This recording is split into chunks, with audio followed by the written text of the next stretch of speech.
My name is Katie Fallon. I'm a grant manager here for GOHS. I manage some different program areas on the non-law enforcement side, paradriving, YA, which again is the colleges, and bicycle and pedestrian, non-motorized. So we will get going here.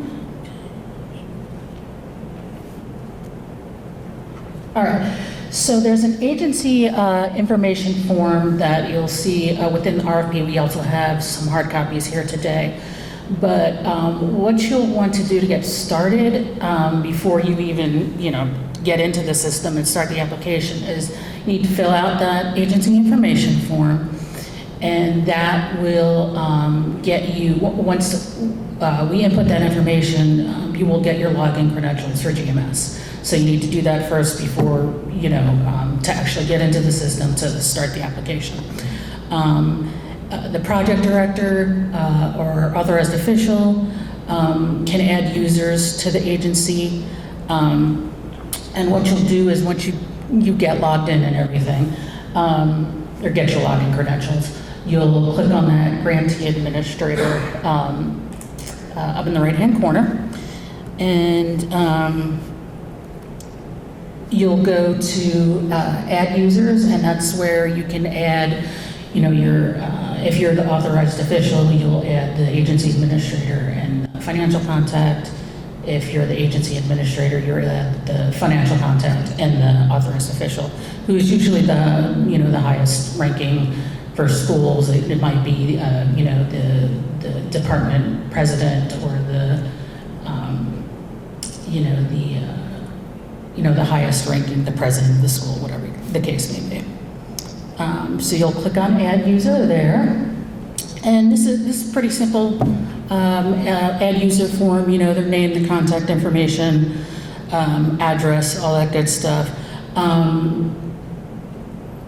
If you can put the address of like their specific office, not just the general address for, like, again, if you're a university, because this is where we're going to send award packets, because we send the award packets, if awarded, of course, to all three people on the signature page. So, put where they're going to receive it and where they'll actually get it.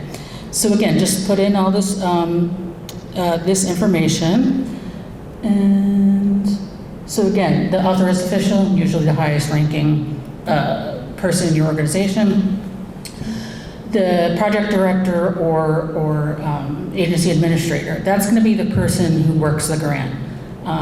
They're doing the monthly reports.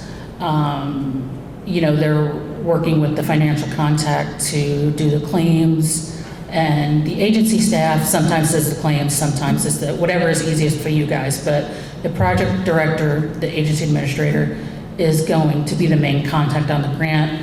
For the grant managers on our side, that's our main point of contact, who we're going to be working with and make sure everything's copacetic with the grant. So this is what it's going to look like when you first log in and you're on that grantee page, and we're going to talk about how you're starting an application. So you're going to go up to that opportunities tab up at the top, and again, most of you are going to be general application. If you're a college or university, you're going to be a YA. And you're going to go click on that Apply for Opportunity up there in the upper right-hand corner. And since this workshop is for new applicants, you're all going to be creating a new application. If you become a grantee, the renewal process is a little easier. You still have to submit a new application every year, or a renewal application every year. But you can carry over your application if it's one that's been awarded, so you don't have to, start an application over again if you're a renewal grant. But you guys are all going to be new. So you'll click on that Create New Application. Okay, so project title. That's just a short title.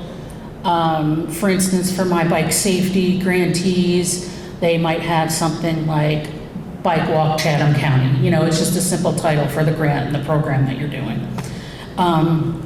And the project summary, it's not a long, I've got examples on the next slide. It's not a long explanation of what the program's going to do. It's just the general about the objective and the goal of the grant. So you'll put that in, of course, click. One of the most important parts of the application process is when you're going through each section, you want to click on that mark as complete. When you're done with each page, that's going to let the system know that you're completing that page.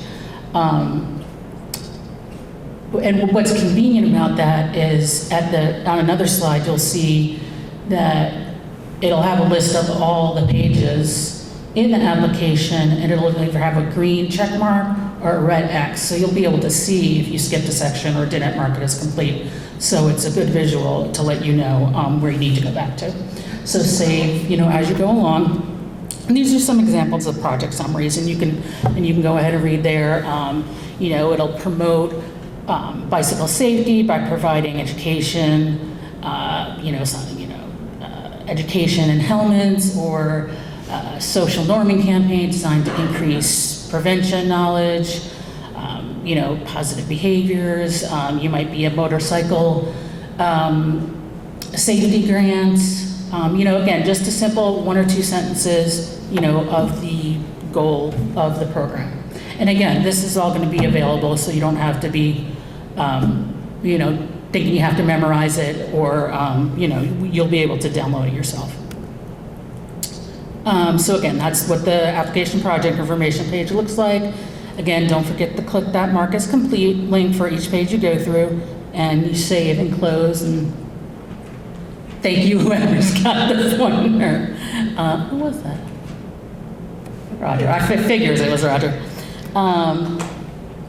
So that'll create, and that creates the application. And this creates your application name and number, if you will. And that is how, it creates that link, and that's how you'll continue to work on your application throughout the process until the submission deadline. You'll be able to go back. It's not like you have to, work on it all in one go. So you will click on that to continue to work on it. And this is what it looks like, the first page, once you've created that application, once it creates that link and gives you that application number. This is what the basic, first summary page looks like. So you will notice that over in the status, current app status, it says creation in progress. That's how you know it's in progress, you're working on it. Once you submit it, it'll be, app submitted, app in review and all that stuff. So this is that page I was talking about. So these are all the pages, the different page components of the application. There's the application forms, there's the different budget pages, and then there's the certification and signatures page. That's where those 3 people, those 3 positions we talked about are listed, and they sign that in blue ink and send it off to us. But this is how if you've gone through all the pages, you're like, oh, did I miss one? Did I not get everything? This is that summary page that'll show you, oh, I missed that one, let me go back. So that's a real convenient visual. So, project forms, you'll start on that first page, and to input, to type in anything into that section, you always click on the manage a button. In this case, this is the application project info page. So this is, are you a nonprofit? This is where you'll put in your, SAM UEI. Are you getting funds from other sources, federal or otherwise? Let's see. And then again, you also need to put in your audit period. Some people are on a state audit cycle, some people on federal, whatever the case may be. Make sure it's a current, audit year. And then again, don't forget that mark as complete button. And then that'll take you to the next. So for nonprofits, For project and general information, you guys, nonprofits have a few extra background info that we need. We need your public funds documentation, we need your 501c3, of course, your Secretary of State certification, and your letters of support and reference letters.